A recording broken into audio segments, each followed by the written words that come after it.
Okay, hereby I present the case scenario for the UVin for studying and making a choice to study.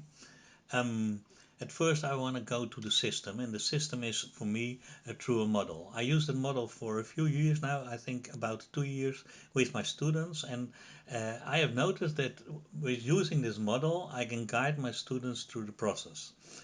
One of the first things I want to say about it is that a case has to be personal. For me, it has to be personal because a student learns for me the most if he or she answers questions on his own behalf and not on behalf of someone else, because the decisions to make affect him or her directly.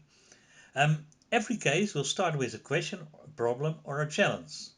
Then the first step to make is to decide what you know about a problem and what you have to know about the problem or about solving the problem. Then you have knowledge, and the knowledge is obtained. And the obtained knowledge are the characteristics. And by that, a student defines his own advantages and disadvantages, his personal attitude against the characteristics. And a student have to obtain skills to make a financial assessment, and the financial assessment will be about costs and income and revenues and expenditures. And by doing that, by defining your own advantages, your own disadvantages, by creating a financial assessment, you can make a solid decision based on everything on all of this. The problem we have here is, how do I finance my study? And then you have to know some things, because you have to know what are the costs of the study. You have to know if you want to save, if you want to loan, or if you want to invest. And if you are looking into saving, you have to decide whether you use simple or compound interest. And when you have to loan, you have to look at the linear or annuity. And when you have to invest, you have to look into stocks, debentures, or options. So by the financing, defining as saving, loaning, or investing, you have to look for some knowledge. The beauty about this is that all these things are verifiable. So you can check whether your student does it right or not. When students are going into advantages and disadvantages, be aware of merging advantages and disadvantages on the one hand, and on the other hand the characteristics. Students tend to define characteristics as advantages or as disadvantages. So be aware of that. It has to be a personal attitude, a personal opinion about a characteristic. This is also verifiable. You can check whether a student does it right or does it wrong.